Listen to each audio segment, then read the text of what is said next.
मोनिका गोयल जी, दिल्ली से। राधे राधे। राधे राधे महाराज जी। आपके चरणों में महाराज जी कोटि कोटि प्रणाम। महाराज जी, धर्म के क्या लक्षण हैं? ये किस जीव में आते हैं? तस्मात् शास्त्रम प्रमाणम ते कार्यो व्यवस्थितो। जिसे शास्त्र कहता है करो उसे धर्म कहते हैं, और जिसे कहता है ना करो उसे अधर्म कहते हैं। ये बिल्कुल सार्वजनिक बात। अब आप किस धर्म की बात करते हैं? आप एक स्त्री हैं, किसी की पत्नी है, तो आप पातिव्रत धर्म की बात करते हैं, या आप माँ हैं, पुत्र के लिए बात कर रही, या आप एक बहू है, सास ससुर के प्रति कैसा हमारा धर्म होना चाहिए, इस आप किस धर्म की बात करते हैं? सबसे सबके लिए एक व्याख्या है कि जिसे शास्त्र कहता है करो वो धर्म है, और जिसे कहता है ना करो उसे अधर्म कहते हैं। अब इसको विभाजित कीजिए। आपका व्यवहार सास ससुर के साथ कैसा होना चाहिए? ये प्रश्न नहीं होना चाहिए कि सास ससुर का व्यवहार मेरे साथ कैसा होना चाहिए। नहीं, साधक उपासक ये नहीं देखता हमारा व्यवहार उनके साथ कैसा होना चाहिए, हमारा व्यवहार पति के साथ कैसा होना चाहिए, हमारा व्यवहार अमुक के साथ कैसा होना चाहिए। उसी व्यवहार को शास्त्र सम्मत करोगे तो धर्म हो जाएगा, शास्त्र विरुद्ध करोगे तो अधर्म हो जाएगा। अगर अपने धर्म का पालन किया जाए तो कुछ भी दुर्लभ नहीं, सब कुछ प्राप्त हो जाएगा। धर्म के मार्ग से विचलित हुआ न यहाँ सुख पाता है न परलोक में सुख पाता है। धर्म में बहुत बड़ी सामर्थ्य है। अब आप किस धर्म की बात कर रहे हैं, बोलिए। राधा कृष्ण से प्यार है, लेकिन राधा राधा नाम अच्छा लगता है। राधा राधा के दर्शन नहीं होते, कृष्ण के ये दर्शन धर्म की बात थोड़ी है, ये तो भागवत धर्म से भी ऊपर प्रेम की बात है। भगवत जब धर्म केवल बोला जाएगा तो उसकी व्याख्या होगी। अभी भक्ति की बात, जिस पर श्री कृष्ण बहुत कृपा करते हैं उसे राधा नाम में प्रेम होता है, उसे राधा चरणों लाल रंगीलो गाइए ताते प्रीति रंगीली पाइए। तो इसमें संशय क्या है? श्री कृष्ण से प्रेम करो और प्यारी जू का नाम जप करो, तो प्यारी जू की कृपा से प्यारी श्री कृष्ण किसके हैं? प्यारी जू के है ना, तो वो कृपा करेंगी तो हमें दे देंगे।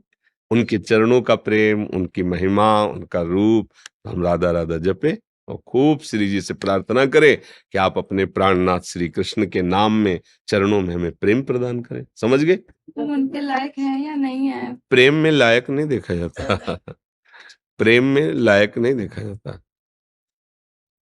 प्रेम एकाकी होता है। प्रेम का जो स्वरूप होता है वो एकाकी होता है। आप हमसे प्यार करें, हम आपसे प्यार करें, ये व्यापार है स्वार्थ का, इसे प्रेम नहीं कहते।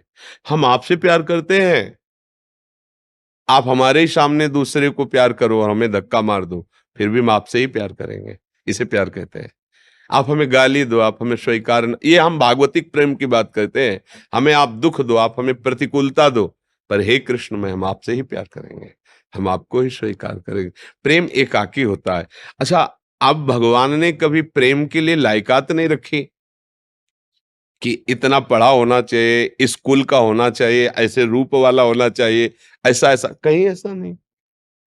प्रेम के लिए मानो एक भगति कर नाता, चाहे वो पुरुष नपुंसक नार युवा जीव चराचर कोय, सर्वभाव बज कपट तज मोय परम प्रिय सोए। भगवान कह ना, यदि आप राधा राधा जप रहे हो तो सबसे बड़ी बात हो गई कि प्रभु आपको स्वीकार कर लेंगे।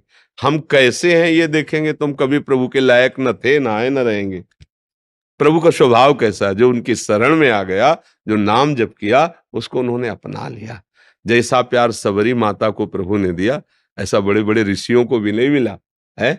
सामने सबरी माता प्रेम में विवल है, वो बेर पवार, भगवान बेर पार है। अखिल लोक चूड़ामणि भगवान, अंगूर थोड़ी है, बेर है, बेर पवार है। और भगवान स्वयं सबरी जी के आश्रम में आए।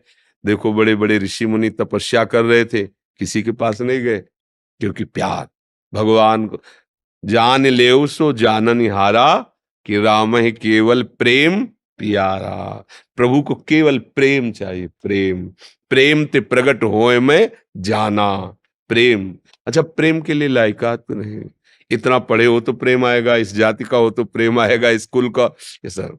हम सब प्रभु के बच्चे हैं और हमारा प्रभु पर ऐसे ही अधिकार है जैसे पुत्र का पिता पे अधिकार होता है। बस हम चलें, हम इस बात को माने और प्रभु का नाम कीर्तन करें, अच्छे आचरण करें, हमारे मालिक प्रसन्न हो जाएंगे, उनके चरणों में प्रेम हो जाएगा। जब प्रभु प्रसन्न हो गए तो फिर दुर्लभ क्या रह गया।